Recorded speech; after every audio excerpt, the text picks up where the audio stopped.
बंदी छोड़ सतगुरु रामपाल जी परमेश्वर जी की जय हो। परम पिता परमात्मा सारी सृष्टि के रचनहार कुल मालिक असंख्य ब्रह्मांडों के स्वामी जगत गुरु तीनों लोकों में प्रवेश करके सबका धारण पोषण करने वाले राजाधिराज आत्माधार नाथों के नाथ देवों के देव महादेव सर्वेश्वर महेश्वर मृत्युंजय अजरो अमर आदि अनादि सनातनी प्रभु जगत पिता जगदीश्वर श्री श्री 1008 की उपाधि के वास्तविक अधिकारी अकाल मूरत सौद स्वरूपी राम वासुदेव सर्वगतम ब्रह्म परम पूज्य प्रथम पूज्य परम संत परम पुरुष परम धनी परम दयालु सत्य कबीर हक्का कबीर अल्लाहु कबीर अल्लाहु अकबर बाखबर अल्लाह ताला जगत के तारणहार जगत के मुक्तिदाता जगत के जगन्नाथ हारे के सहारे हिंदुओं के राम मुसलमानों के अल्लाह सिखों के वाहिगुरु ईसाइयों के मसीह दया के सागर दयानिधि करुणा के सागर करुणानिधि स्वयंभू परिभू संकट मोचन कष्ट हरण मंगल करण दुख भंजन अविगत कबीर निर्विकार निर्विषम परमात्मा अलय अलेख सतगुरु आदि अनादि सतगुरु असली मर्यादा पुरुषोत्तम असली राम असली कृष्ण असली घनश्याम असली मुरारी राजाओं के राजा महाराजाओं के महाराजा शहंशाहों के शहंशाह सम्राटों के सम्राट भगवानों के भगवान अल्लाहों के अल्लाह प्रभुओं के प्रभु मसीहाओं के मसीह सच्चे वाहिगुरु बाबाओं के बाबा पीरों के पीर सेठों के सेठ जगत सेठ सावड़सा सेठ सर्वगुण संपन्न अनंत कोटि कलाओं के स्वामी अनंत कोटि ब्रह्मांडों के नायक योगियों में महायोगी ध्यानियों में महाध्यानी सिद्धों में परम सिद्ध ज्ञानियों में तत्व ज्ञानी ब्रह्म ज्ञानी महाज्ञानी परम ज्ञानी सर्वश्रेष्ठ ज्ञानी विज्ञानी युवा कबीर समर्थ कबीर असमवात अमित ओझा सच्चे रहनुमा करीम अल्लाह सुभान अल्लाह दुनिया के अंतिम पैगंबर 8 सितंबर 1951 से गांव धनाना जिला सोनीपत हरियाणा भारतवर्ष की पावन भूमि पे प्रकट रियल कल की भगवान श्री नारायण साकार हरि श्री बाबा साहेब नूर अनंत परमात्मा सच्चे दरवेश सच्चे बाखबर संत श्रोमणी सतगुरु रामपाल जी परमेश्वर जी के चरण कमल में साध संगति से जुड़े हुए देश विदेश से आप और हम सभी सत्सेवक भाई बहनों का अनंत कोटि दंडवत प्रणाम।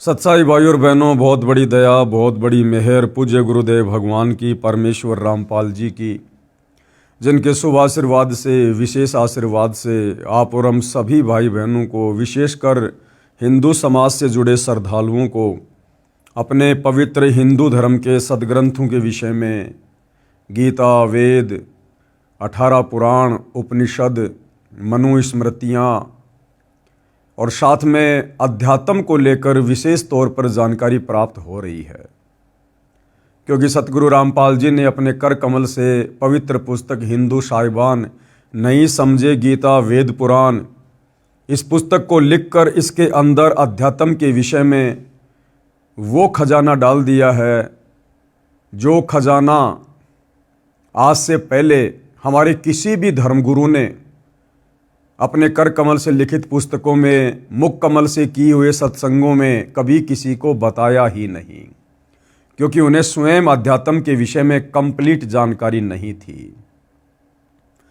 और ये कंप्लीट जानकारी ना होने के चलते सदियों से भगत समाज भक्ति और भगवान से कोसों दूर रहा है,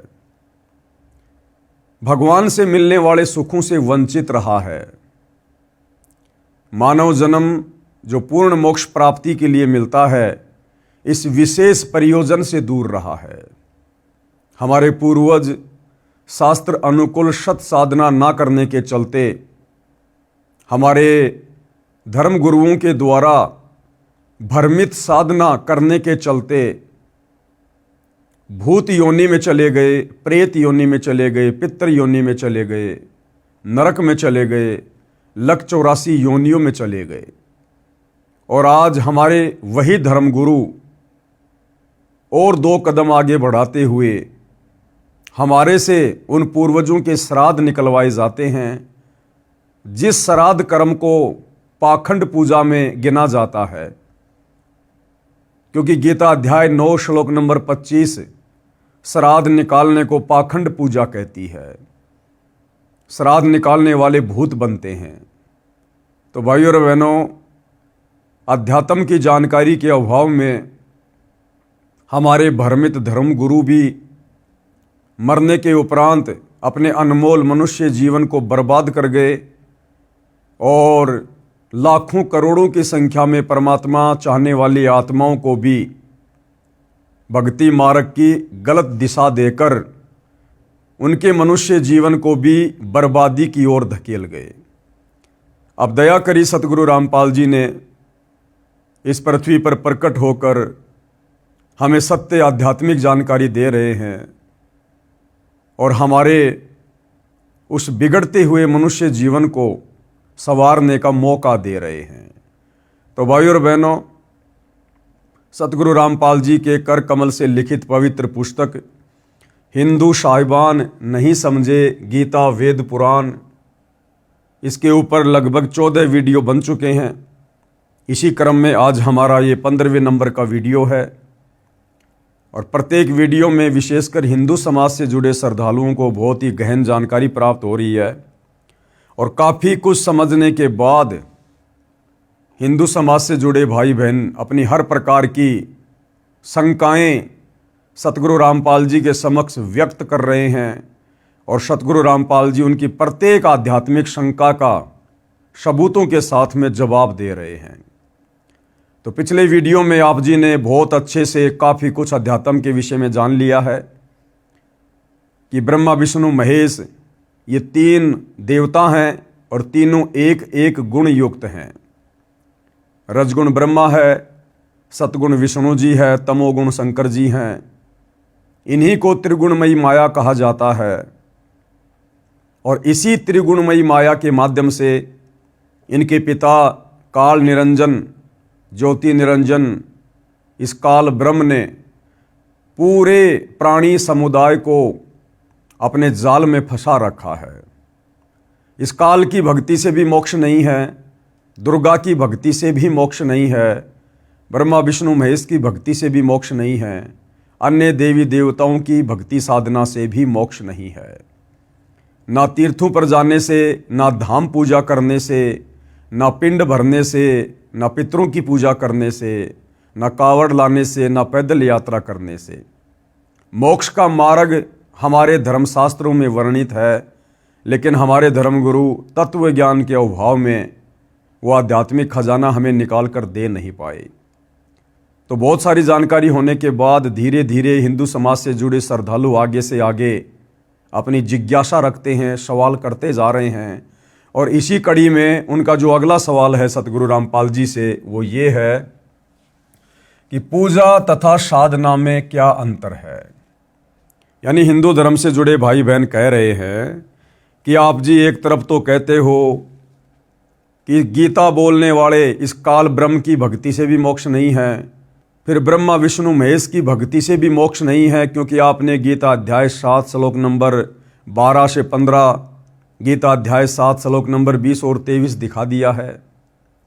फिर आप जी कहते हैं कि मैं अपने भक्तों को ब्रह्मा विष्णु महेश की भक्ति के मंत्र देता हूँ, दुर्गा का मंत्र देता हूँ। ये बात हमारे समझ में नहीं आई। आप संत रामपाल जी एक तरफ तो कहते हैं कि ब्रह्मा विष्णु महेश की भक्ति से मोक्ष नहीं है, इस ब्रह्म की भक्ति से मोक्ष नहीं है, और फिर आप अपने भक्तों को इनकी भक्ति के मंत्र भी देते हैं। तो ये दोनों बातें कैसे? तो इसके लिए गुरुदेव भगवान हमें समझा रहे हैं कि भाई साधना और पूजा इन दोनों में रात दिन का अंतर है। हम केवल शरीर के कमल में विराजमान इन प्रधान देवताओं की, इन शक्तियों की साधना करते हैं, हम इनकी पूजा नहीं करते। पूजा तो केवल एक परमपिता परमेश्वर की, परम अक्षर ब्रह्म की, सच्चिदानंद घन ब्रह्म की, कबीर देव की करते हैं। बाकी उनकी प्राप्ति के लिए यहाँ की जितनी भी प्रधान शक्तियाँ हैं उनका ऋण हमारे ऊपर चढ़ चुका है। उनका ऋण उतारने के लिए हम उनके मंत्रों का जाप अपने भक्तों को बताते हैं। तो वो जो मंत्र हैं वो इन देवी देवताओं की साधना है, साधना, ना कि पूजा। अब पूजा और साधना दोनों अलग अलग कैसे हैं, इसको सतगुरु रामपाल जी बहुत सारे उदाहरण देकर समझा रहे हैं। पूजा तथा साधना में अंतर। प्रश्न नंबर 41, हिंदू भाई ने सवाल किया, ये भी कहते हो कि पूर्ण मोक्ष की प्राप्ति के लिए ब्रह्मा, विष्णु, शिव, गणेश तथा देवी और क्षर पुरुष व अक्षर ब्रह्म की साधना करनी पड़ती है। दूसरी ओर ये भी कह रहे हो कि ब्रह्मा, विष्णु, शिव अन्य देवता हैं, क्षर ब्रह्म यानी ये काल, इसकी भी पूजा भक्ति योग्य नहीं है, केवल परम अक्षर ब्रह्म यानी कबीर देव की ही पूजा या भक्ति करनी चाहिए। तो ये दोनों बातें कैसे? तो सतगुरु रामपाल जी पूजा और साधना में अंतर स्पष्ट करते हुए जवाब दे रहे हैं।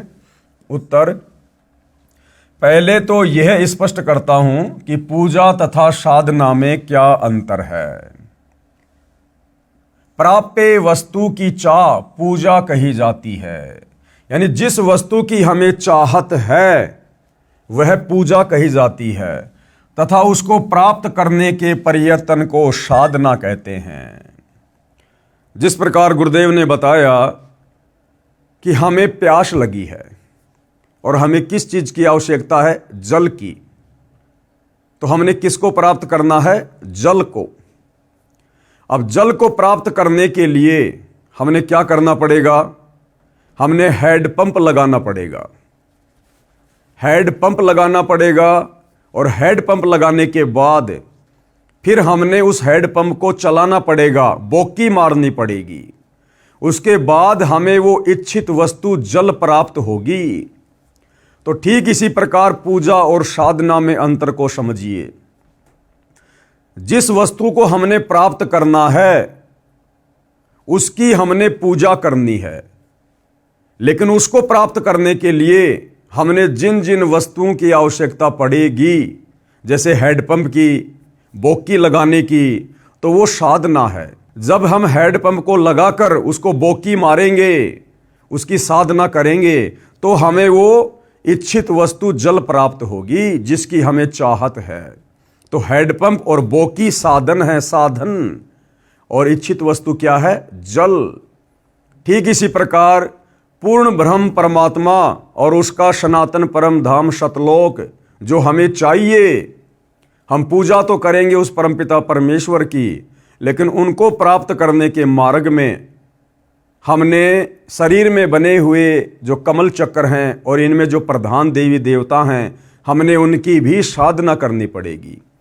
21 ब्रह्मांड के स्वामी काल निरंजन की भी हमने साधना करनी पड़ेगी, ओम नाम की, क्योंकि हम इसके 21 ब्रह्मांड में युगों युगों से रह रहे हैं।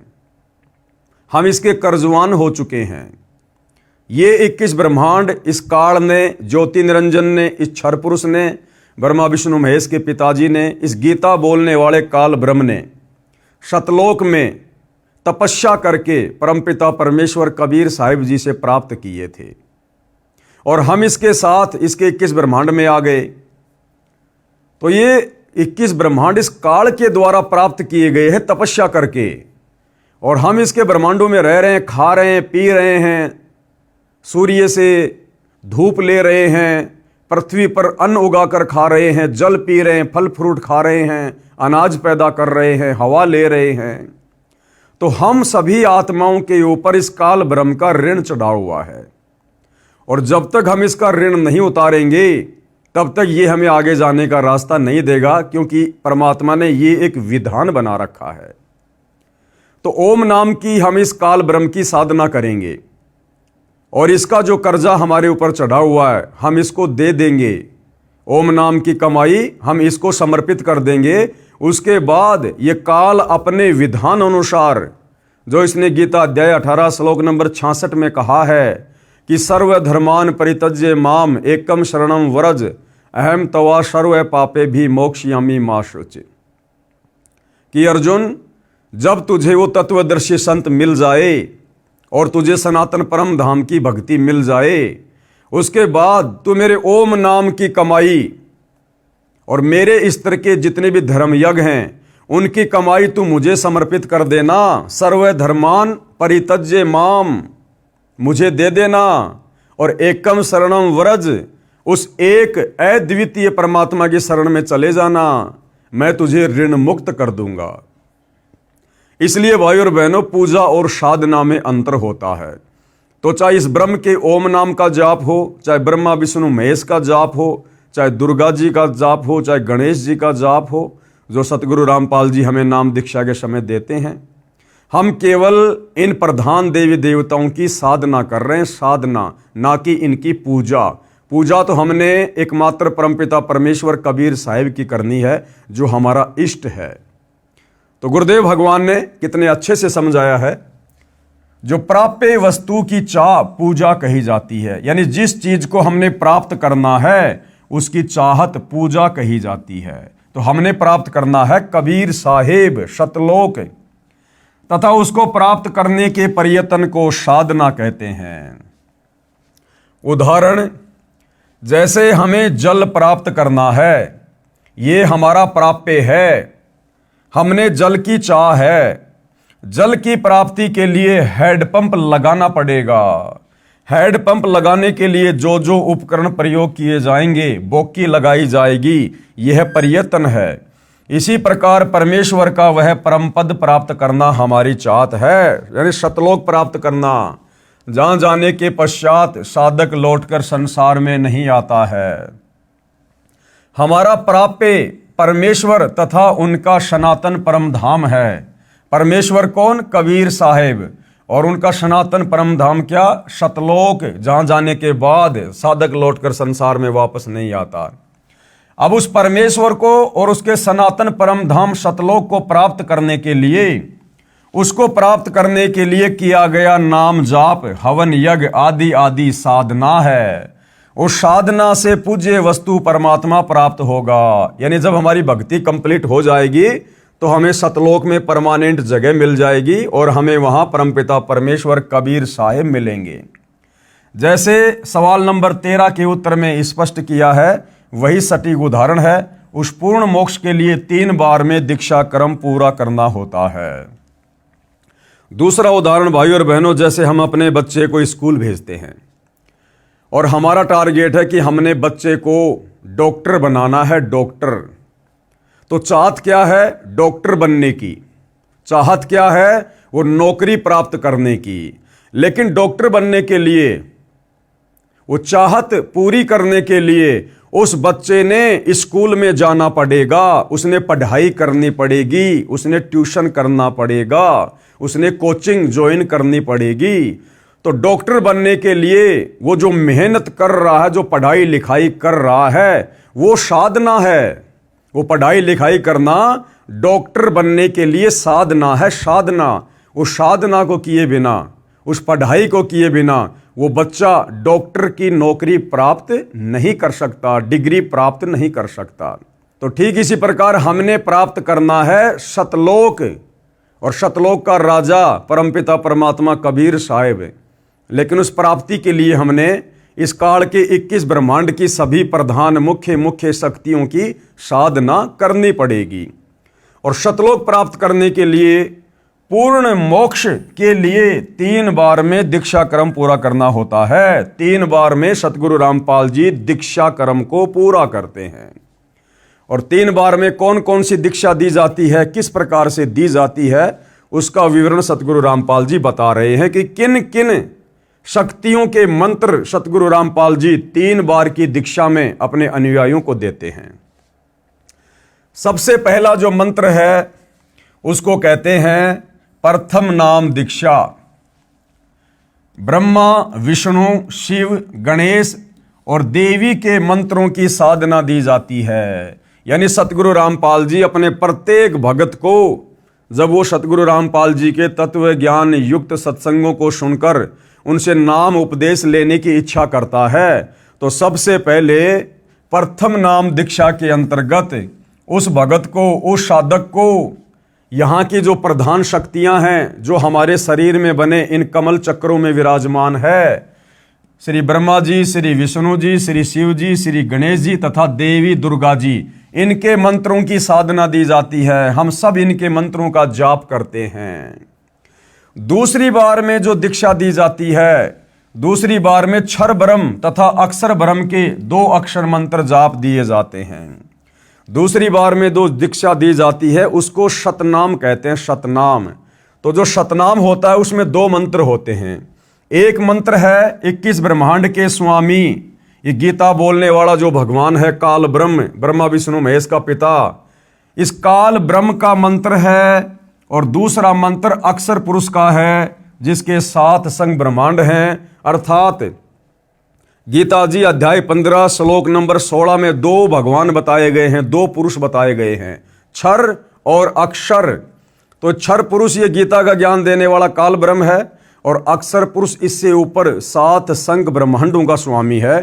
तो इन दोनों भगवानों के मंत्र सतगुरु रामपाल जी दूसरी बार की नाम दीक्षा में देते हैं, जिसको शतनाम कहते हैं, जिसको संतों ने सतनाम कहा है। गीता अध्याय 17 श्लोक 23 में 3 नाम हैं, ओम तत् सत।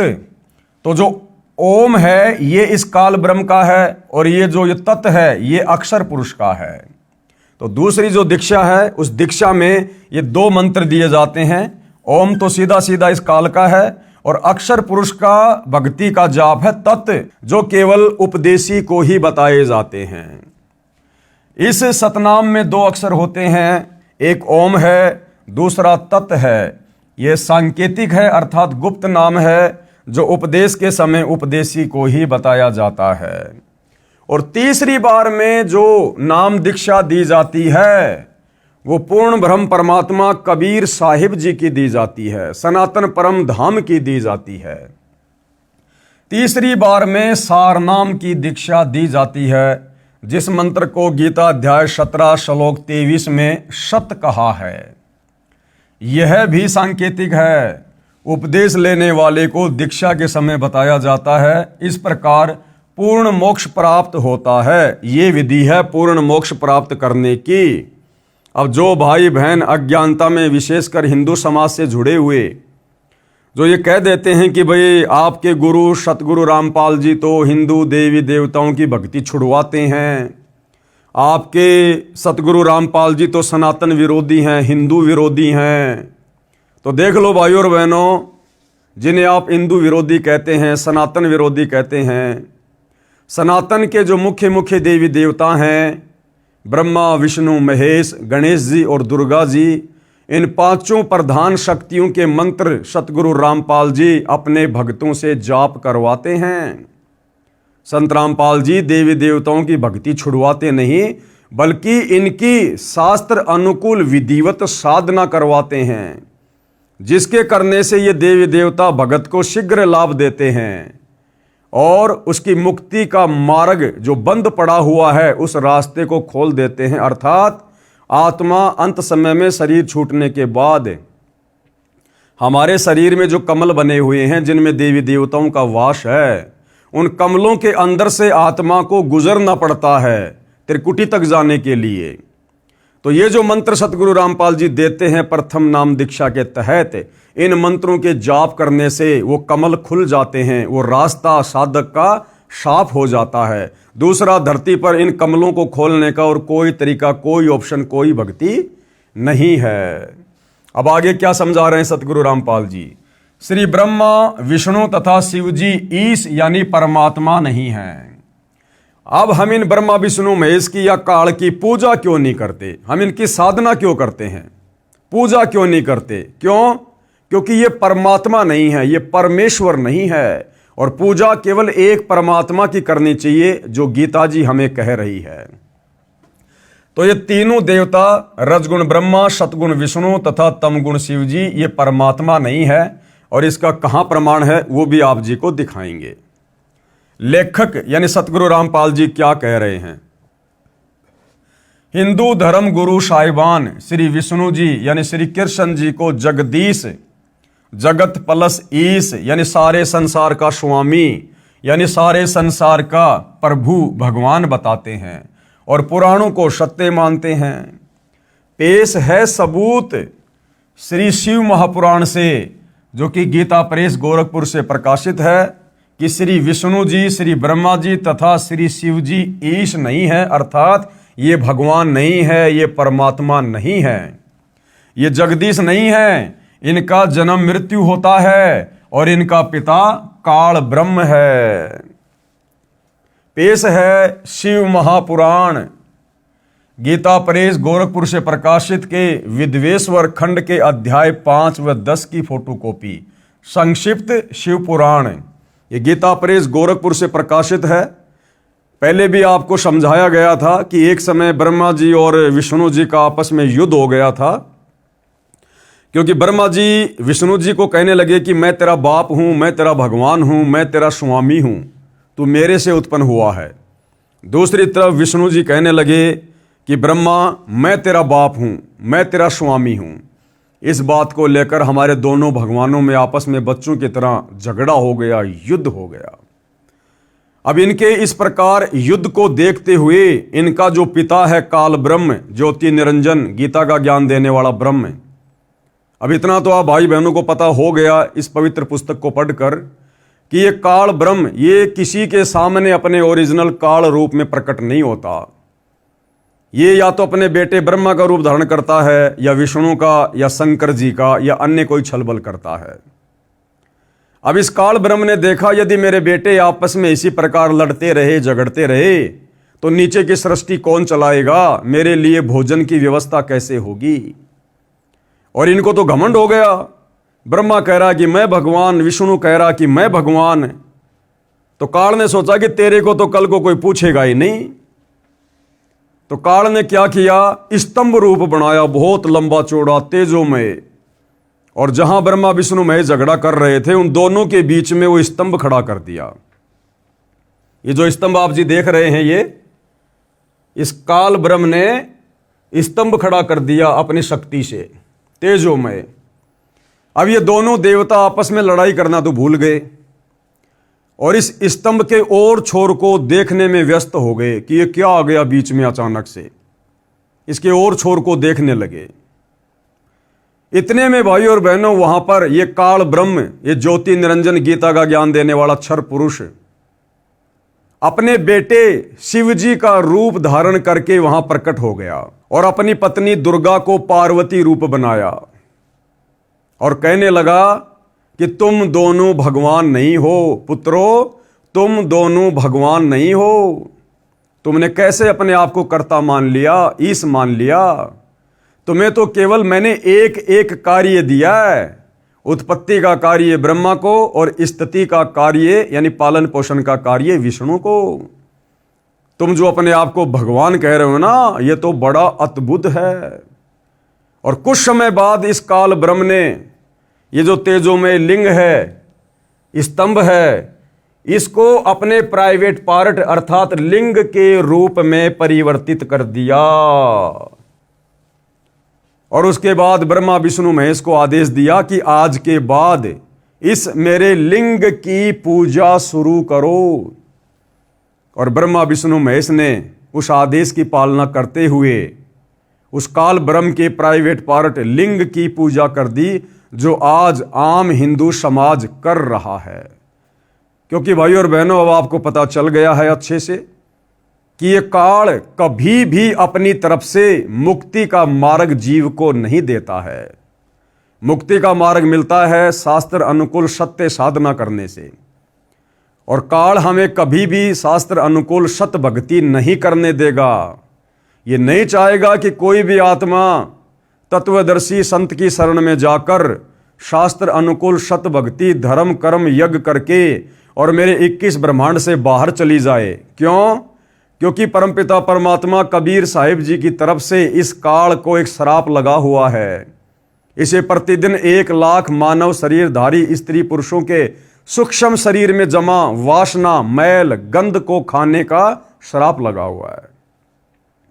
ये रोटी सब्जी नहीं खाता, हलवा नहीं खाता। ये हमारे सूक्ष्म शरीर में जो वासना जमा होती है, यानी पूरे जीवन में इस मनुष्य शरीर में, स्त्री या पुरुष के शरीर में हम जो भी अच्छे बुरे कार्य करते हैं, शराब पीते हैं, नशा करते हैं, बीड़ी जर्दा गुटखा पान मसाला मांस खाना चोरी जारी करना, व्यभिचार करना, गंदी नजर रखना, खट्टा मीठा भोजन खाना, उसका कुछ अंश हमारे सूक्ष्म शरीर में जमा हो जाता है।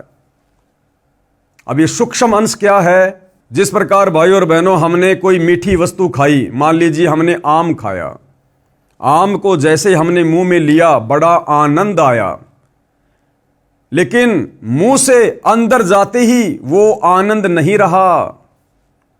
तो वो जो आनंद आया था, जो टेस्ट आया था हमें, जो सूक्ष्म था, वो टेस्ट, वो आनंद हमारे सूक्ष्म शरीर में जमा हो जाता है, उसको वासना कहते हैं।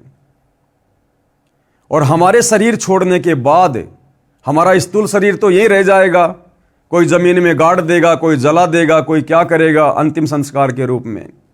लेकिन सूक्ष्म शरीर वो नहीं मरता, और सूक्ष्म शरीर के अंदर पूरे जीवन में हमने जो भी कर्म कुकर्म किए हैं, जैसा भी भोजन खाया है अच्छा या बुरा, जैसा भी नशा किया है, मांस खाया है, उसका अंश जमा होता है।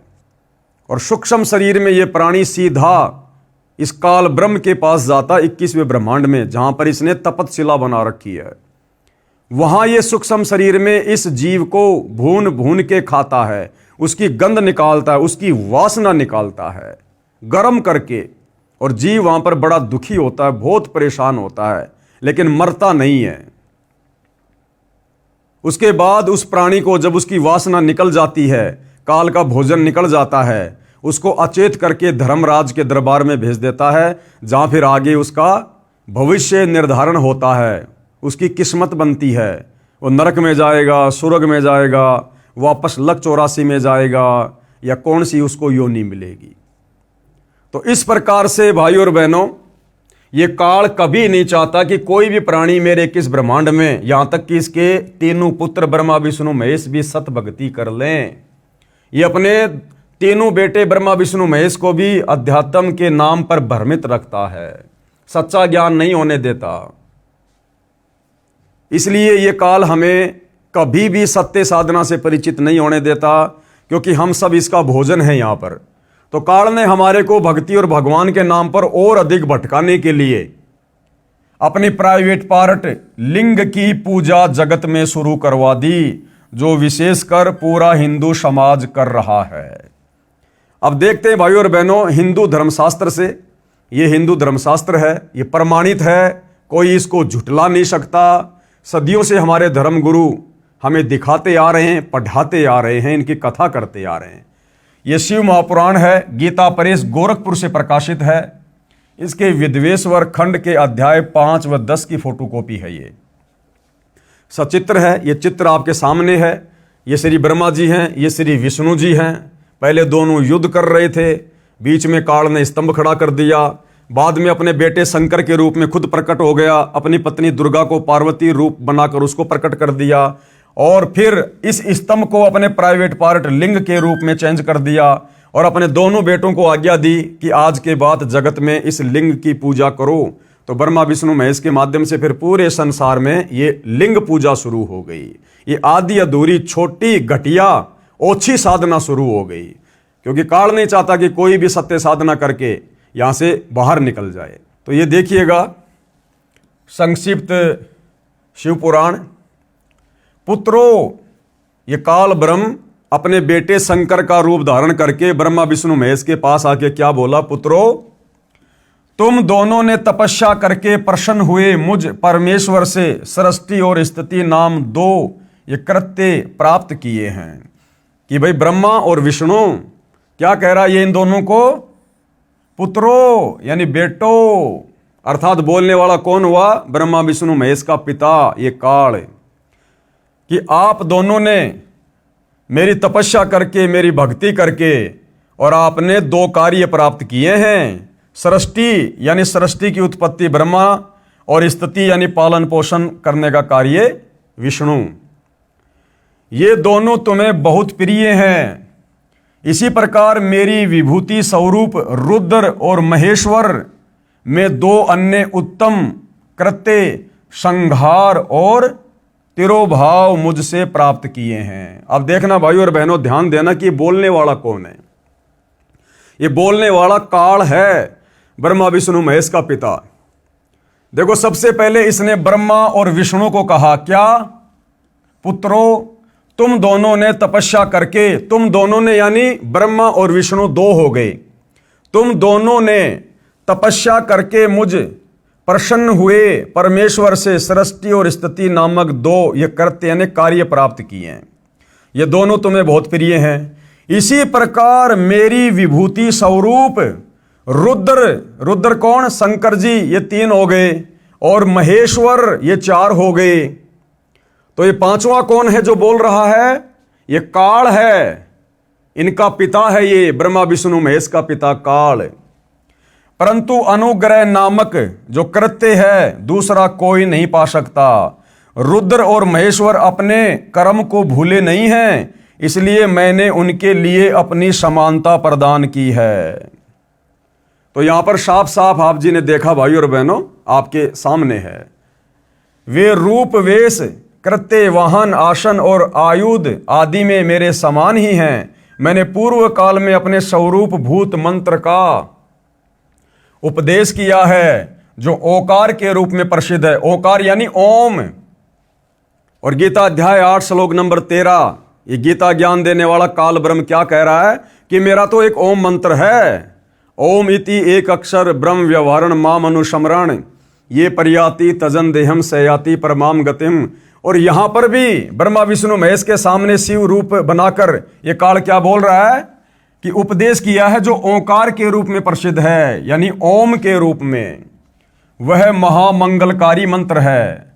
सबसे पहले मेरे मुख से ओंकार ओम प्रकट हुआ जो मेरे स्वरूप का बोध कराने वाला है। ओंकार वाचक है और मैं वाच्य हूं। यह मंत्र मेरा स्वरूप ही है। अर्थात ओम मंत्र किसका? काल का, ब्रह्म का। तो यहां पर आकर ब्रह्मा विष्णु महेश के बीच में ये कौन ज्ञान दे रहा है? इनका पिता काल ब्रह्म। प्रतिदिन ओंकार का यानी ओम का निरंतर सुमरण करने से मेरा ही सदा सुमरण होता है। मेरे उत्तरवर्ती मुख से अकार का, पश्चिम मुख से उकार का, दक्षिण मुख से मकार का, पूर्ववर्ती मुख से बिंदु का तथा मध्यवर्ती मुख से नाद का प्रकाट्य हुआ। इस प्रकार 5 अवयवों से युक्त ओंकार का विस्तार है। इन सभी अवयवों से एकीभूत होकर वह प्रणव ओम नामक एक अक्षर हो गया। ओम नामक एक अक्षर हो गया। अर्थात ये काल है, ब्रह्म है, जो अपने पुत्र शिव के रूप में ब्रह्मा और विष्णु के बीच में प्रकट हो गया। क्योंकि साफ साफ कह रहा है ये वह प्रणव ओम नामक एक अक्षर हो गया। और गीता अध्याय 8 श्लोक 13 में ये खुद कह रहा है कि मेरा एक ओम मंत्र है। अर्थात ब्रह्मा विष्णु महेश के पिता का नाम काल ब्रह्म है। ब्रह्मा विष्णु महेश के माता पिता हैं, दुर्गा इनकी माता है और पिता इनका ये काल ब्रह्म है। अर्थात ब्रह्मा विष्णु महेश का जन्म काल और दुर्गा के संयोग से, भोग विलास से, शारीरिक संबंध बनाने से, पति पत्नी कर्म करने से हुआ है।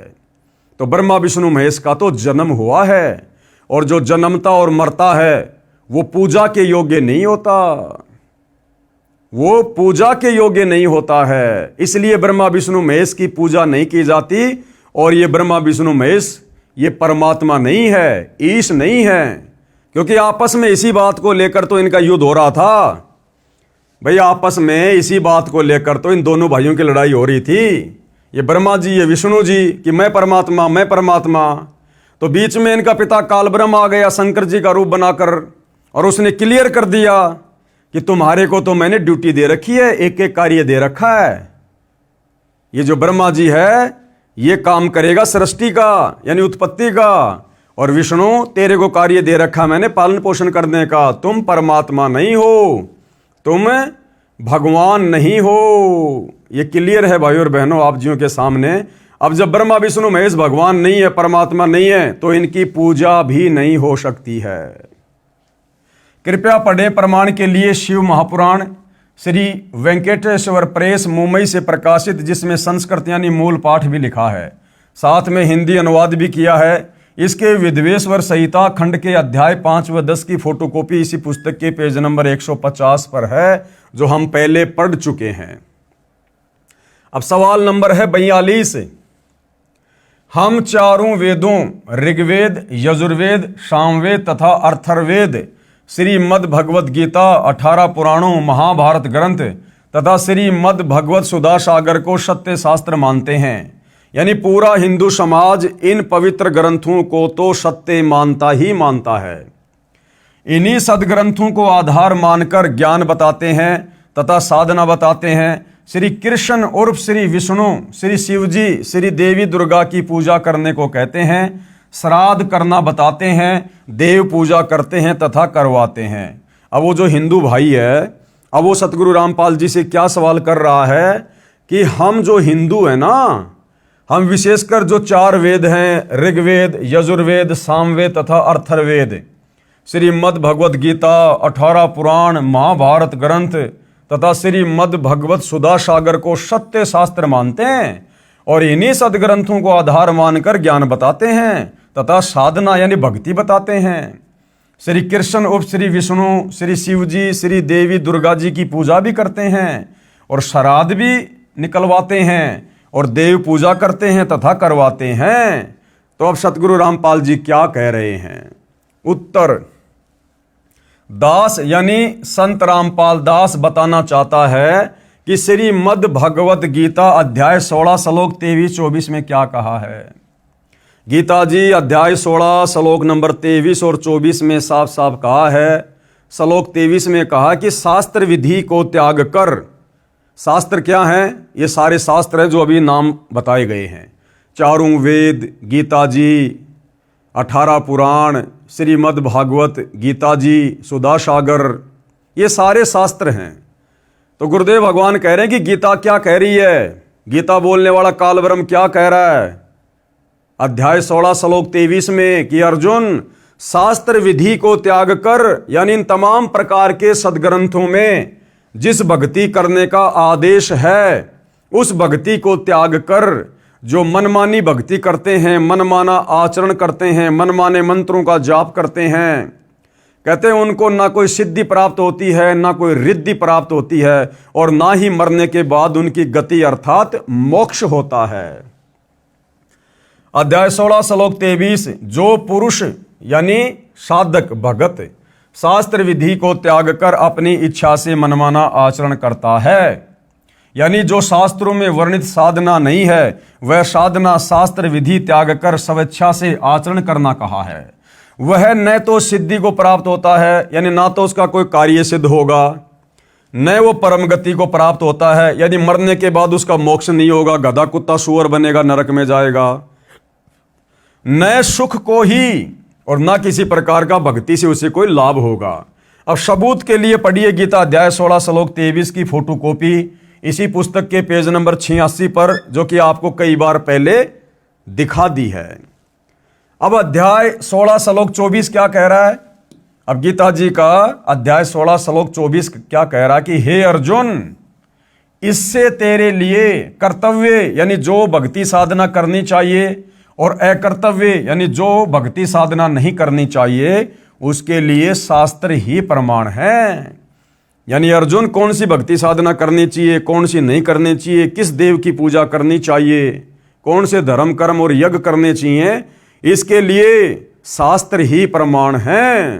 यानी चारों वेद, गीता जी और 5वां वेद सूक्ष्म वेद, केवल यही प्रमाण है।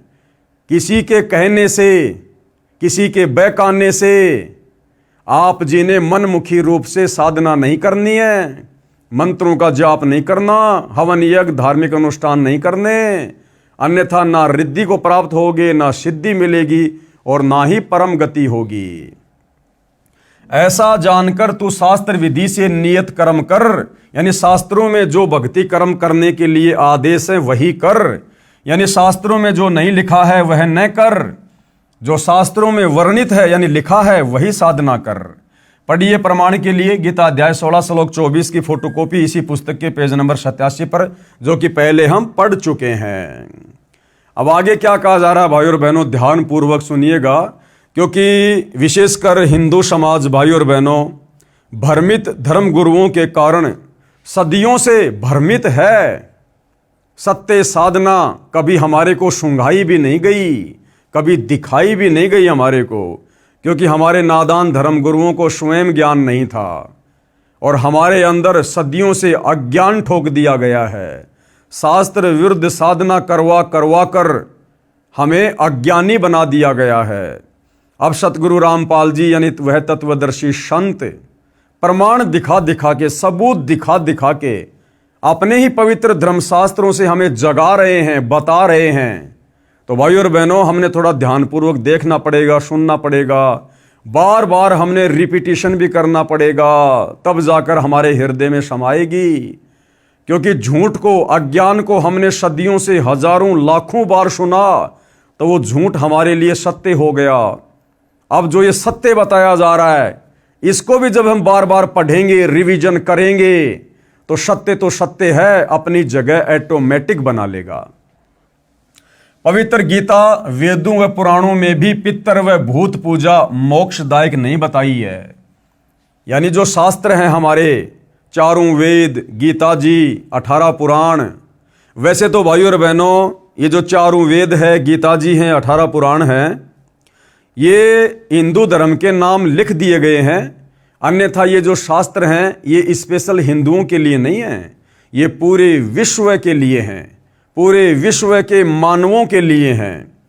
क्योंकि जिस समय ब्रह्मा जी को वेद मिले थे समुद्र मंथन के दौरान, और ब्रह्मा जी ने जब अपने पुत्र मनु को वेद दिए, वो सतयुग का समय था।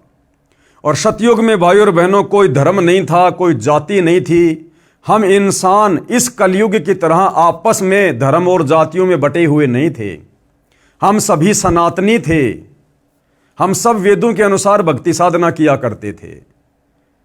उसके बाद जब द्वापर युग के अंत में, यानी कलयुग शुरू होने से लगभग 100 वर्ष पहले, जब महाभारत के मैदान में युद्ध के दौरान श्री कृष्ण जी में प्रेत की तरह प्रवेश करके इस काल ब्रह्म ने ये गीता जी का ज्ञान बोला, तो उस समय भी भाई और बहनों धरती पर अलग से कोई धर्म नहीं था, कोई जातियां नहीं थी, हम सब इंसान थे, मानव थे। तो ये जो ज्ञान है चारों वेदों का और गीता जी का, ये पूरे विश्व के मानव समाज के लिए है। लेकिन हिंदुओं के नाम पर विशेष तौर पर ये ग्रंथ लिख दिए गए, इसलिए बार बार कहना पड़ रहा है कि हिंदू भाई बहन विशेष तौर पर ध्यान दें कि पवित्र गीता वेदों व पुराणों में भी पितर व भूत पूजा मोक्षदायक नहीं बताई है। अब बताओ, यदि हम वेदों की बात भी नहीं मानेंगे, गीता जी की बात भी नहीं मानेंगे, पुराणों की बात भी नहीं मानेंगे, तो भला फिर हमारी मुक्ति होगी कैसे? फिर कैसे हम भक्ति कर पाएंगे? तो ये जितने भी शास्त्र हैं ये भक्ति के आधार हैं।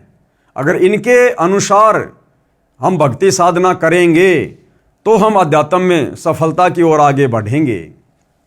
इसका प्रमाण दे रहे हैं गुरुदेव। हिंदू श्रद्धालु श्राद्ध करते तथा करवाते हैं, जबकि गीता अध्याय 9 श्लोक 25 में कहा है कि जो पितरों की पूजा करते हैं वे पितरों को प्राप्त होंगे, यानी वो पितरलोक में चले जाएंगे, यानी पितर योनि प्राप्त करके पितरलोक में चले जाएंगे, मोक्ष नहीं होगा। जो भूत पूजते हैं वे भूतों को प्राप्त होंगे, यानी भूत बनेंगे। श्राद्ध करना पितर पूजा तथा भूत पूजा है। 13वीं क्रिया करना, बरसी क्रिया करना, शमशान घाट से शेष बची हड्डियों के अवशेष उठाकर गंगा में प्रवाह करना, वह पुरोहितों से प्रवाह करवाना आदि आदि सब पितर तथा भूत पूजा है, जिससे मोक्ष नहीं बल्कि दुर्गति प्राप्त होती है। जिसके जिम्मेदार श्री कृष्ण जी के वकील जी हैं। श्री कृष्ण जी के वकील जी कौन? जो धर्म गुरु श्री कृष्ण जी को ही परमात्मा मानकर खुद भी शास्त्रों के विरुद्ध भक्ति कर रहे हैं और समाज से भी भक्ति करवा रहे हैं। तो इसके जिम्मेदार कौन है? हमारे धर्म गुरु, जो श्री कृष्ण उर्फ श्री विष्णु जी को ही परमात्मा बताते हैं। और ये भी कहते हैं कि श्राद्ध कर्म तो भगवान रामचंद्र जी ने वनवास के दौरान अपने पिता श्री दशरथ जी का भी किया था कि भैया श्राद्ध तो निकालना चाहिए, क्योंकि वनवास के दौरान श्री रामचंद्र जी ने भी अपने पिता दशरथ के श्राद्ध निकाले थे। सीता जी ने अपने हाथों से भोजन बनाया था। जब ब्राह्मण श्राद्ध का भोजन खा रहे थे, उसी पंक्ति में सीता जी ने अपने ससुर दशरथ जी को भोजन खाते आंखों देखा।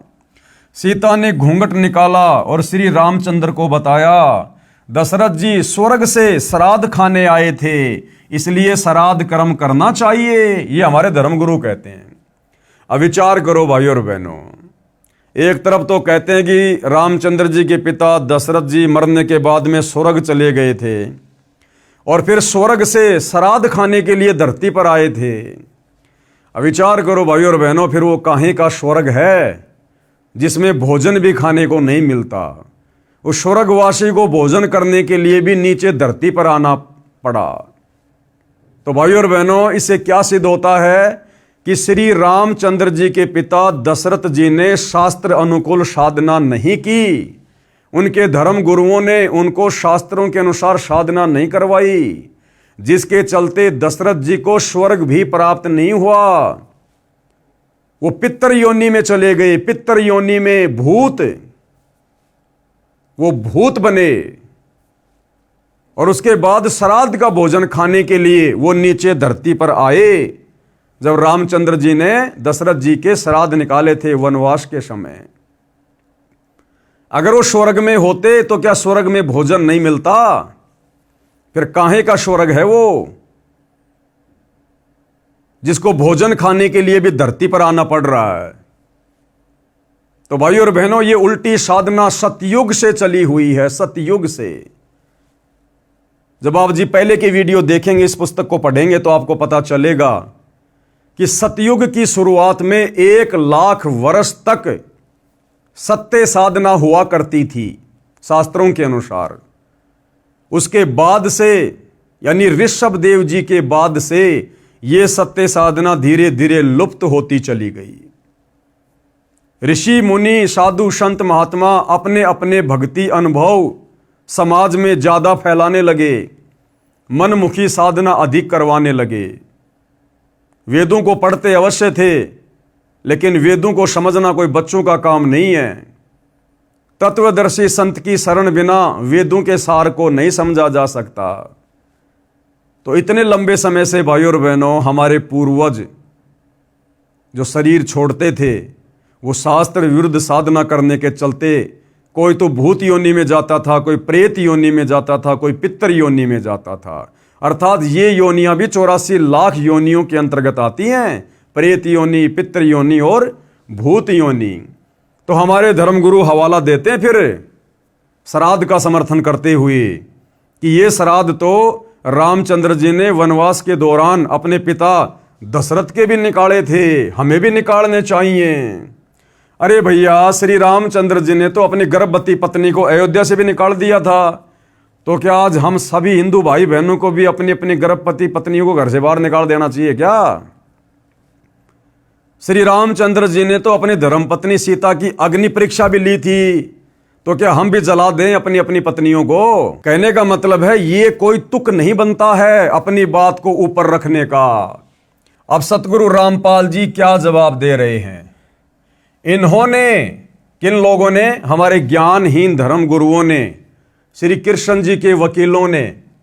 इन्होंने यानी शास्त्र विधि त्याग कर मनमाना आचरण करने व करवाने वालों ने ही दशरथ जैसी नेक आत्माओं को गलत साधना करने के लिए प्रेरित करके भूत व पितर बनवाया।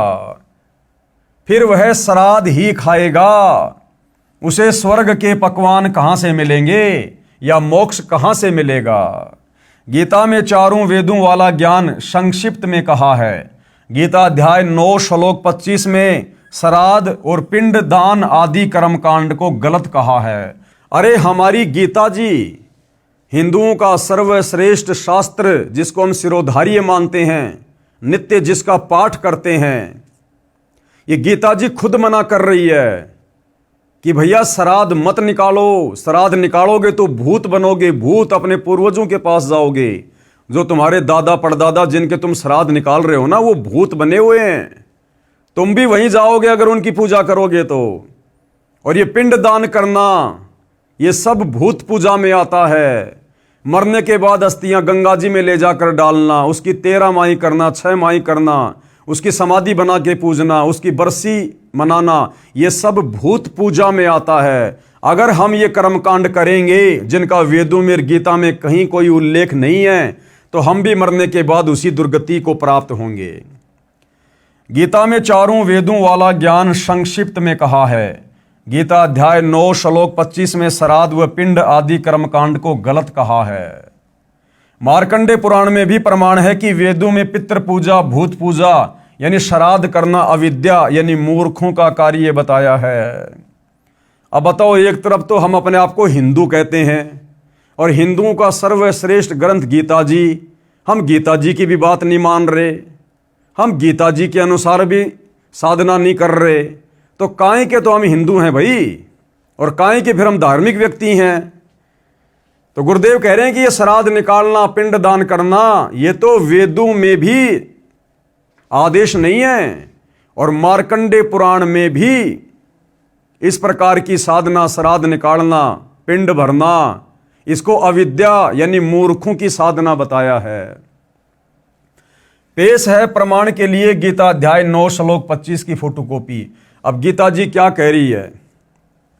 यान्ति देवव्रता देवान पितरन यान्ति पितृव्रता भूतानि यान्ति भूतेजा यान्ति मद्याजिनय अपि माम। क्या कहा जा रहा है? देवताओं को पूजने वाले देवताओं को प्राप्त होंगे, यानी देवताओं की पूजा करने वाले देवताओं के लोक में जाएंगे, उनके नौकर बनेंगे और मरने के बाद फिर गधे कुत्ते सूअर बनेंगे, क्योंकि देव पूजा करने वालों का मोक्ष नहीं है। क्योंकि गीता अध्याय 7 श्लोक नंबर 12 से 15 और गीता अध्याय नंबर 7 श्लोक नंबर 20 और 23 ब्रह्मा विष्णु महेश की पूजा और अन्य देवताओं की पूजा करने वालों को अल्प बुद्धि वाला, मंद बुद्धि कह रहा है। तो देवताओं की पूजा करने वाले कहां जाएंगे? देवताओं के लोक में, अर्थात मोक्ष नहीं हुआ। और पितरों को पूजने वाले पितरों को प्राप्त होंगे। जो भूत बने हुए हैं हमारे पूर्वज, जिनकी हम श्राद्ध निकालते हैं, समाधि पूजते हैं, वो पितर हैं। अब इन पितरों को पूजने वाला कहां जाएगा? उन पितरों के पास जाएगा जो पहले से महादुखी हैं।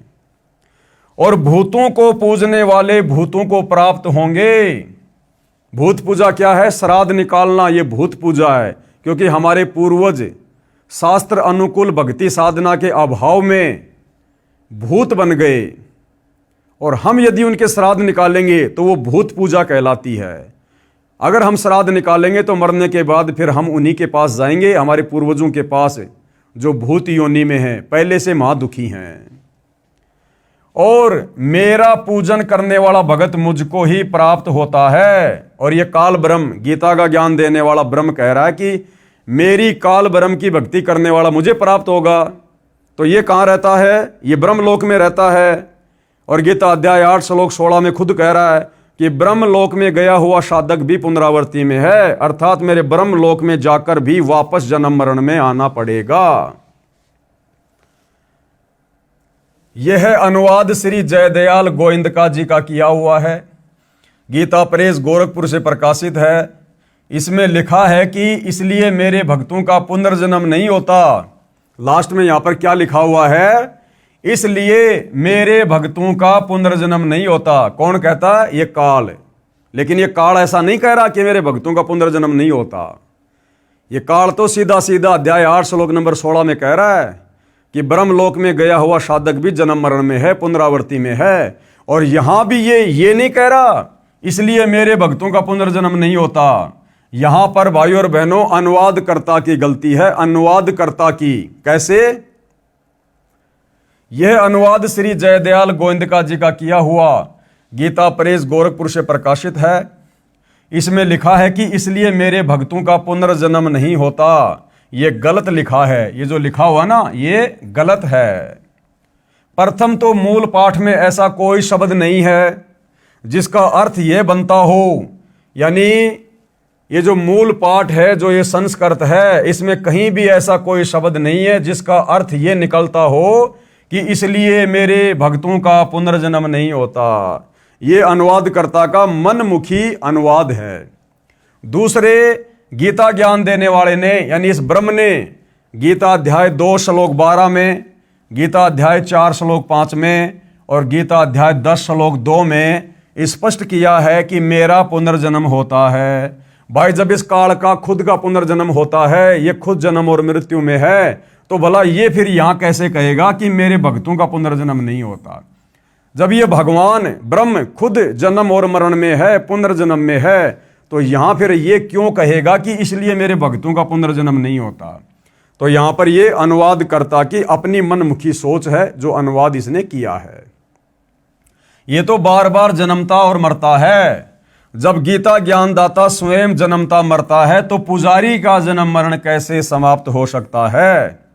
श्री कृष्ण के वकील साहिबानों, यानी कृष्ण जी को पूर्ण परमात्मा मानने वाले धर्मगुरुओं, हिंदू धर्मगुरुओं ने जनता को झूठा ज्ञान बताकर भ्रमित कर रखा है, अनमोल मानव जन्म बर्बाद करवा रहे हैं। इसके बाद भाई और बहनों 7वां अध्याय है, पवित्र पुस्तक हिंदू साहिबान नहीं समझे गीता वेद पुराण।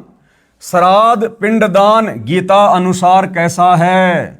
यानी श्राद्ध निकालना, पिंडदान करना, ये सब कुछ करने का आदेश गीता जी में है या नहीं है? तो इसके विषय में बताया जा रहा है। आप यानी श्री कृष्ण जी के वकील, यानी श्री कृष्ण जी को पूर्ण परमात्मा मानने वाले धर्मगुरु श्राद्ध व पिंडदान करते तथा करवाते हो। गीता अध्याय 9 श्लोक 25 में स्पष्ट किया है कि भूत पूजने वाले भूतों को प्राप्त होंगे। श्राद्ध करना, पिंडदान करना ये भूत पूजा है, ये व्यर्थ साधना है। पुराणों में कुछ वेद ज्ञान है, यानी पुराणों में कुछ वेद ज्ञान है, जिस आधार से पुराणों में भी ये लिखा हुआ है कि ये पिंडदान करना, श्राद्ध निकालना ये भूतों की पूजा है जो भगत ने नहीं करनी चाहिए।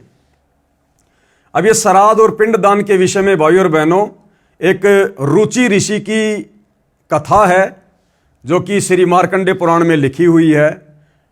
इस कथा को जब हम पढ़ेंगे तो बिल्कुल स्पष्ट हो जाएगा, क्लियर हो जाएगा कि हमारे चारों पवित्र वेदों में ये श्राद्ध निकालना, पिंडदान भरना, भूत पूजा करना, इसको मूर्खों की भक्ति कहा है, अविद्या कहा है इसको। श्राद्ध पिंडदान के प्रति रुचि ऋषि का वेदांत। मार्कंडेय पुराण में रोचे ऋषि के जन्म की कथा आती है। एक रुचि ऋषि था, वह ब्रह्मचर्य का पालन करते हुए, यानी उसने शादी नहीं करवाई, ब्रह्मचर्य का पालन करते हुए वेदों अनुसार साधना करता था, विवाह नहीं करवाया था। रुचि ऋषि के पिता, दादा, परदादा तथा तीसरे दादा सब पितर यानी भूत योनि में भूखे प्यासे भटक रहे थे।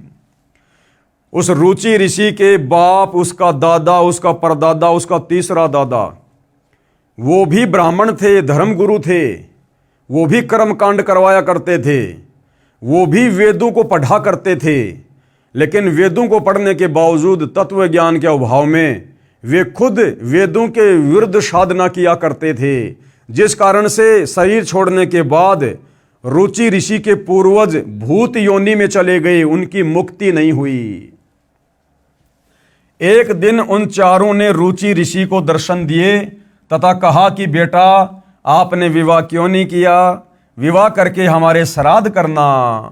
रुचि ऋषि ने कहा कि हे पितामहो। अब रुचि ऋषि ने अपने पूर्वजों को क्या कहा कि हे मेरे पूर्वजों, मेरे पितामहो, वेद में इस श्राद्ध आदि कार्य को अविद्या कहा है, यानी मूर्खों का कार्य कहा है श्राद्ध निकालना। फिर आप मुझे इस कार्य को करने को क्यों कह रहे हो? तो पितरों ने क्या कहा कि बेटा ये बात बिल्कुल सत्य है। उसके पितरों ने क्या कहा, क्योंकि वेद तो वो भी पढ़ाई करते थे।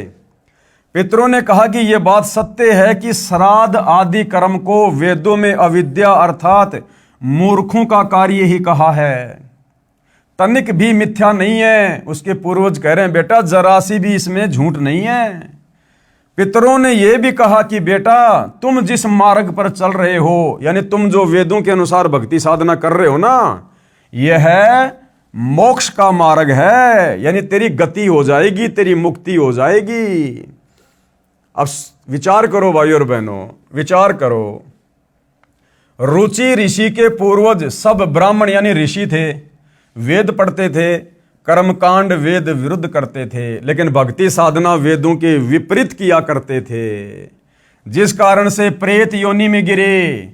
तो बताओ, वर्तमान में हम हिंदू समाज के भाई बहन और हमारे धर्मगुरु जो ब्रह्मा विष्णु महेश को परमात्मा मान के पूज रहे हैं, श्राद्ध निकलवा रहे हैं, पिंड दान करवा रहे हैं, 12 माही 6 माही वर्षोद्धी समाधि पूजा करवा रहे हैं, अब बताओ भाई और बहनों, फिर ये कैसे जन्नत में चले जाएंगे?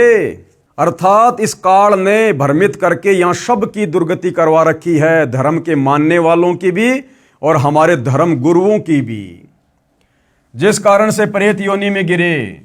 उन्होंने वेद तो पढ़ रखे थे, इसलिए स्वीकारा कि वेद में ऐसा ही कहा है। फिर उन पितरों ने वेद विरुद्ध ज्ञान बताकर रुचि ऋषि को भ्रमित कर दिया, क्योंकि मोह भी अज्ञान की जड़ है, ये मोह ममता भी अज्ञान की जड़ है। और इसी मोह ममता में फंसकर वेदों के अनुसार भक्ति साधना कर रहा वो रुचि ऋषि भी अपने पूर्वजों की बातों में आ गया कि देखो मेरे पूर्वज कितने दुखी हो रहे हैं भूत बनकर, यदि मैं उनके श्राद्ध नहीं निकालूंगा तो उनकी आत्मा दुखी होगी। इस प्रकार से उन पूर्वजों ने शास्त्रों के अनुसार सत्य भक्ति कर रहे उस अपने बच्चे रुचि ऋषि को भी काल साधना पर लगा दिया, शास्त्र विरुद्ध साधना पर लगा दिया, अपने श्राद्ध निकलवाने शुरू कर दिए और उसकी दुर्गति का मार्ग सामने खड़ा कर दिया। मार्कंडे पुराण के प्रकरण से सिद्ध हुआ कि वेदों में तथा वेदों के ही संक्षिप्त रूप गीता में श्राद्ध और पिंडोतक आदि भूत पूजा के कर्म को निषेध यानी गलत बताया है, नहीं करना चाहिए। उन मूर्ख ऋषियों ने अपने पुत्र को भी श्राद्ध करने के लिए विवश कर दिया। रुचि ऋषि को उसने विवाह कराया, उससे रोचे ऋषि का जन्म हुआ। रुचि ऋषि ने जब विवाह करवाया तो उसको एक बेटा हुआ, उसका क्या नाम रखा? रोचे ऋषि। बेटा भी पाप का भागी बना लिया, पितर बना दिया, यानी जो बाप करेगा वही बेटा करेगा। फिर आश्चर्य की बात तो यह है कि रुचि ऋषि के पितरों ने कहा कि बेटा तुम जिस मार्ग पर चल रहे हो, यानी तुम जो वेदों के अनुसार भक्ति कर रहे हो, श्राद्ध वगैरह नहीं निकालते हो ना, वह तो मोक्ष मार्ग है। फिर भी रुचि को भ्रमित किया कि पितर पूजा और पितर बन करवा दुर्गति जैसे उन पितरों की हो रही थी। रुचि सही मार्ग पर था, उसे भी नरक का भागी बना दिया। ऐसे कर्म हैं इन हिंदू धर्म गुरुओं के। धिक्कार है ऐसे लोगों को जो मानव जाति को भ्रमित करके उनका अनमोल मानव जीवन नष्ट करवा रहे हैं, स्वयं भी दुर्गति को प्राप्त हो रहे हैं। पेश है प्रमाण के लिए संक्षिप्त मार्कंडे पुराण के अध्याय रोचे मनु की उत्पत्ति कथा से संबंधित प्रकरण की फोटोकॉपी। अब ये सारी बातें भाई और बहनों अपनी तरफ से नहीं बोली जा रही, अपनी तरफ से सतगुरु रामपाल जी एक शब्द भी नहीं बोलते हैं। जो बातें उन्होंने कही है हर एक बात का प्रमाण हमारे हिंदू धर्म के पवित्र धर्म शास्त्रों से दे रहे हैं। वो चाहे वेदों के श्लोक हों, चाहे गीता जी के श्लोक हों, चाहे 18 इन पुराणों में से कोई कथा हो। तो ये जो बात अभी उन्होंने कही है रुचि ऋषि के विषय में, ये संक्षिप्त मार्कंडे पुराण में लिखी हुई है, जो 18 पुराणों में से एक है। रोचे मनु की उत्पत्ति कथा। अब देखिएगा, मार्कंडे जी कहते हैं ब्रह्मन पूर्व काल की बात है, प्रजापति रुचि ममता और अहंकार से रहित इस पृथ्वी पर विचरते थे। उन्हें किसी से भय नहीं था, वे बहुत कम सोते थे। उन्होंने न तो अग्नि की स्थापना की थी और न ही अपने लिए घर ही बना रखा था। वे एक बार भोजन करते और बिना आश्रम के ही रहते थे।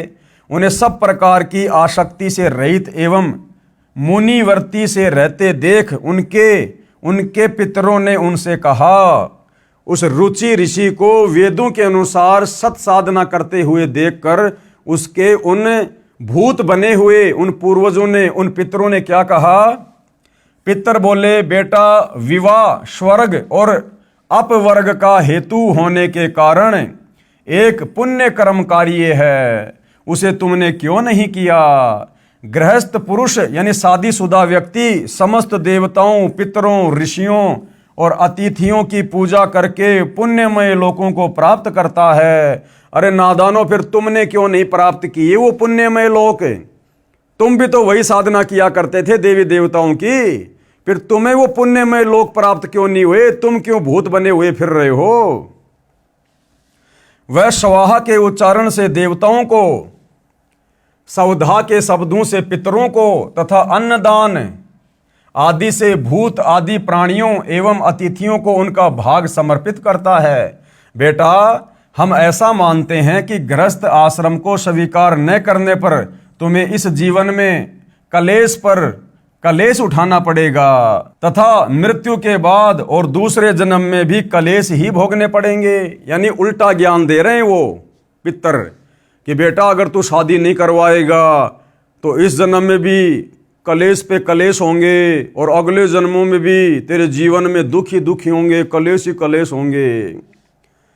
रुचि ने क्या कहा कि हे पितरगण, परिग्रह मात्र ही अत्यंत दुख एवं पाप का कारण होता है। रुचि ऋषि ने क्या कहा कि हे मेरे पितरों, मेरे पूर्वजों, परिग्रह मात्र यानी शादीशुदा जीवन ही सबसे ज्यादा दुख और ये कलेश का कारण होता है तथा उससे मनुष्य की अधोगति होती है।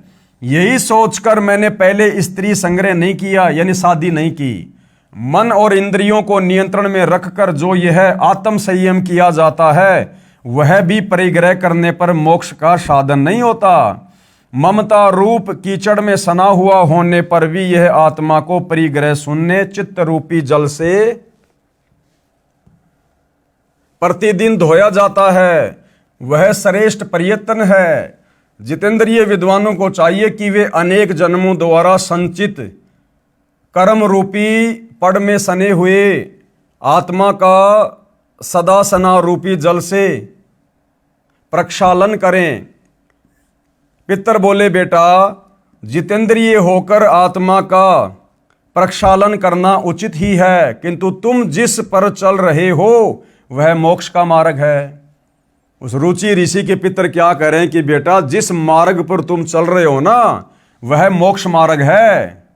ये है वो रुचि ऋषि और ये है उसके वो पूर्वज जो शास्त्रों के विरुद्ध साधना करके भूत बने हुए हैं।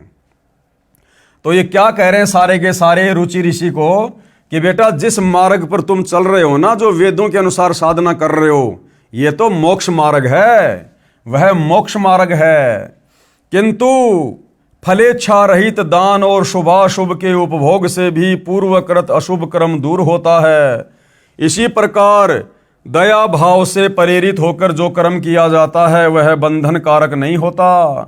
फल कामना से सहित कर्म भी बंधन में नहीं डालता। पूर्व जन्म में किया हुआ मानवों का शुभाशुभ कर्म सुख दुखमय भोगों के रूप में प्रतिदिन भोगने पर ही क्षीण होता है। इस प्रकार विद्वान पुरुष आत्मा का प्रक्षालन करते हैं और उनकी बंधनों से रक्षा करते हैं। ऐसा करने से वह अविवेक के कारण पाप रूपी कीचड़ में नहीं फंसता। रुचि ने पूछा, पितामहो, वेद में कर्म मार्ग को अविद्या कहा है, फिर क्यों आप लोग मुझे उस मार्ग में लगाते हैं? अब रुचि ऋषि क्या कह रहा है कि हे पितामहो, वेद में जो ये कर्म कांड है इसको अविद्या कहा है, मूर्खों की भक्ति साधना कहा है, फिर आप क्यों मुझे उस मार्ग में लगा रहे हो? क्योंकि भाई और बहनों, ये भूत बने हुए हैं, ये भूखे मर रहे हैं, भूखे कष्ट में है ये।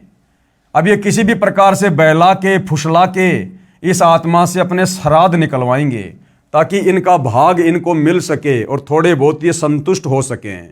भाड़ में जाए, इसकी मुक्ति, इसका मोक्ष, इनको भूत योनि से राहत चाहिए। इसलिए किसी भी प्रकार से इन्होंने रुचि ऋषि को उल्टा सीधा कहकर मोह ममता के जाल में फांसकर भ्रमित कर दिया। क्या कहा जा रहा है?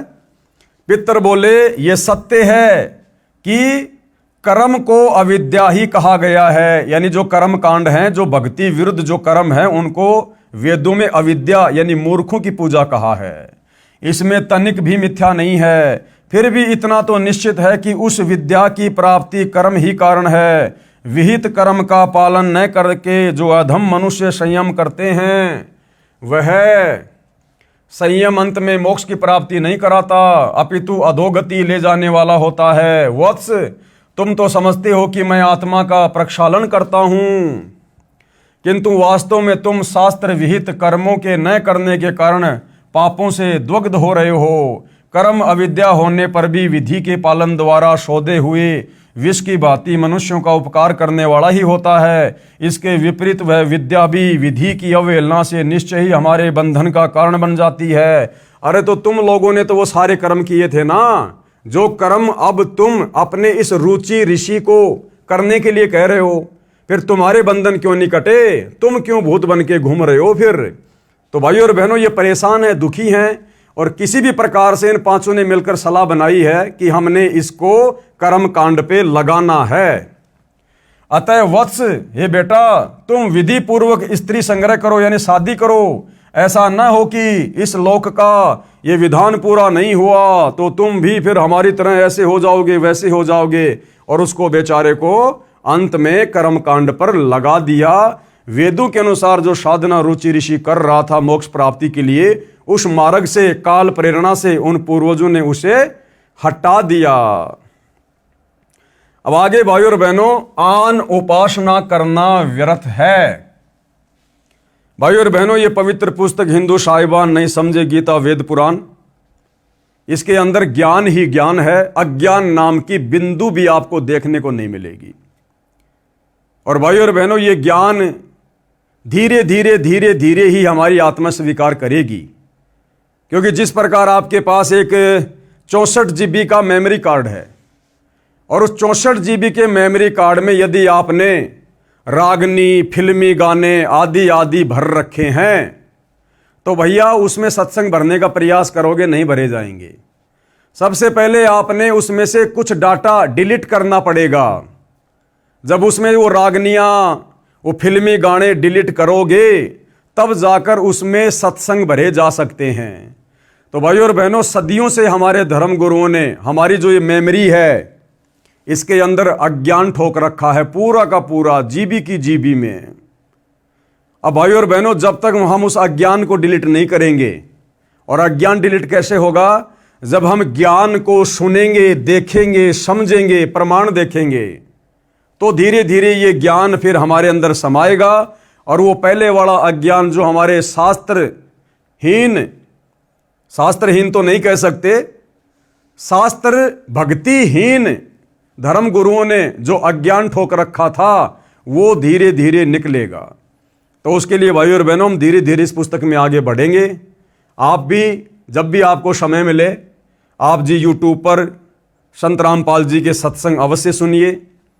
आधा घंटा, 1 घंटा, 10 मिनट, 15 मिनट, एक बार शुरुआत कीजिए। धीरे धीरे जब आपकी आत्मा जागृत होगी, आत्मा का अज्ञान उतरेगा, आत्मा अज्ञान वाली नींद से जागेगी, धीरे धीरे आत्मा को फिर आनंद आएगा, सत्य को सुनना चाहेगी, स्वीकार करना चाहेगी। और भाइयों और बहनों, इसी विधि से हमारी बात बनेगी। अन्यथा ये मनुष्य जन्म आप और हमारा आधे से ज़्यादा समाप्त हो चुका है, इसके अगले क्षण का पता नहीं है।